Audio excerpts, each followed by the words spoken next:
Arthur Brooks is an American author and columnist, Harvard professor, and a public speaker. In his book, From Strength to Strength, he tries to help people find greater happiness as they age and change. Digging into the biographies of some of the most successful people in history, the author found a hidden source of agony among people who have done well in their careers. He called it Striver'S Curse. People who strive to be excellent at what they do often wind up finding their inevitable decline terrifying, their success unsatisfying, and their relationships lacking. He started looking for a way to escape the curse. Methodically, he built a strategic plan for the rest of his own life, a plan he shares with the reader and which can make the second half of adulthood happier and more meaningful than the first. We are excited to announce the launch of the Read and Grow podcast. Now you have one more medium where you can listen to your favorite book summaries. Subscribing to our show on Apple Podcast or Spotify would be greatly appreciated. Thank you. Arthur Brooks thinks that strivers deserve a lot of admiration, but the strategy of trying to keep it going is wrong. It's a path to misery because it can't go on forever. There is another path. You can transcend decline by finding a new kind of success, a deeper form of happiness. The process of accomplishing it is what he shares with us in this book. The author explains that our professional, physical, and mental decline is inevitable. The reality is, in practically every high-skill profession, decline sets in sometime between one's late 30s and early 50s. The more accomplished the person is at the peak of their career, the more noticeable the decline seems.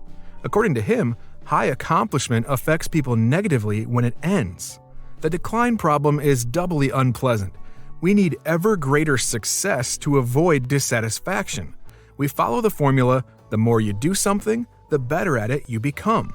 So many achievers are terrified of decline, dissatisfied with victories that come less and less frequently, and hooked on the successes of their past. If you can accept facts and build some new strengths and skills, aging is not all bad news. In fact, there are some specific ways in which we naturally get smarter and more skillful. The trick to improving as we age is to understand, develop, and practice these new strengths. As people get old, they tend to have a richer vocabulary than they did earlier in life, which leads to a number of abilities. They are better at combining and utilizing complex ideas. They get better at interpreting the ideas that others have. The explanation why all this happens is that there are two intelligences. One, fluid intelligence.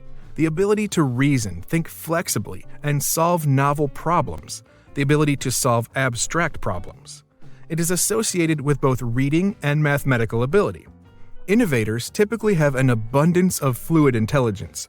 It is highest early in adulthood and diminishes rapidly starting in one's 30s and 40s.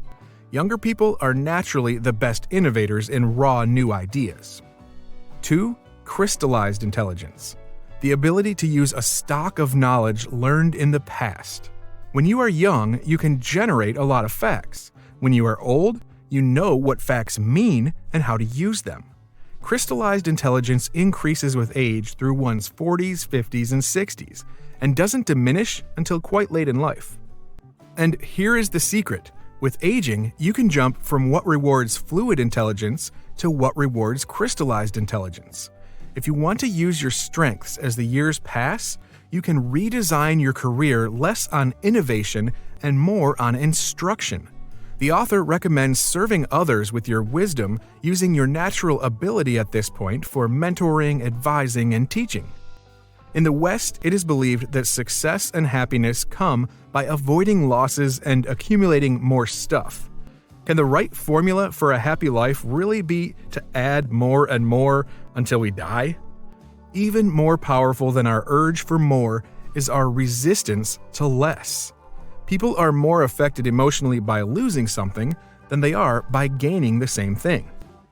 According to the author, your satisfaction is what you have divided by what you want.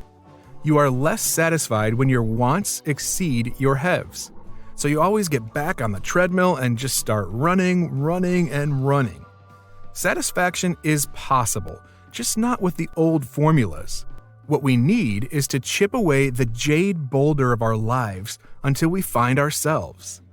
Mr. Brooks' advice is, first, ask why, not what.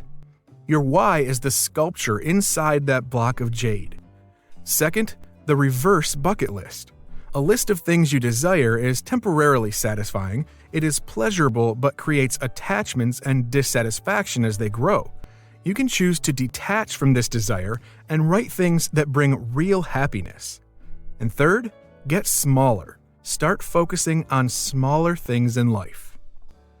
The author believes that we humans are naturally interconnected, biologically, emotionally, psychologically, intellectually, and spiritually.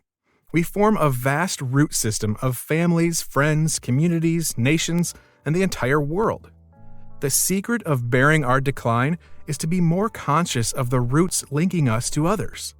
The single most important trait of happy, well elders, that's elders who enjoy good physical and mental health and high life satisfaction, is healthy relationships.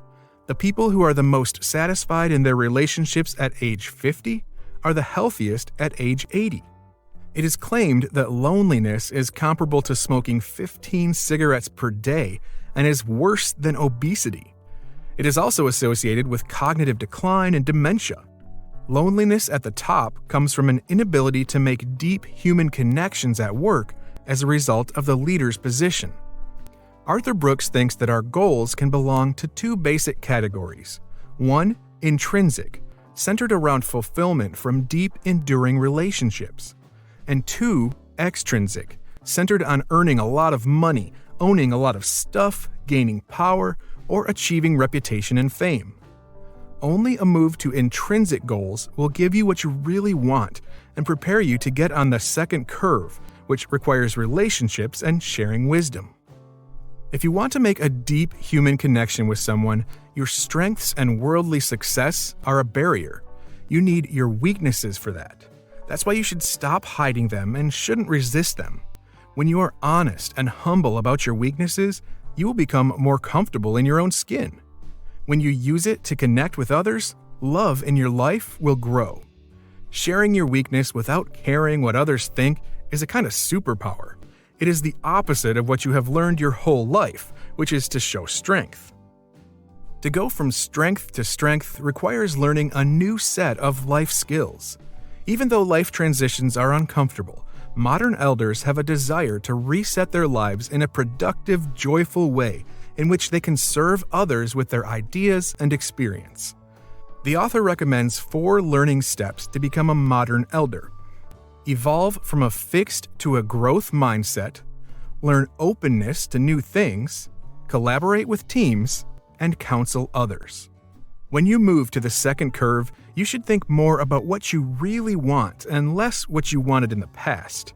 You should lower your expectations about monetary compensation and worry less about how it will look to someone else. So your biggest life transition can be an exciting adventure full of opportunities you never knew existed. If you enjoyed this video, make sure to check out our summary of The Longevity Paradox by Stephen Gundry. Thank you for watching.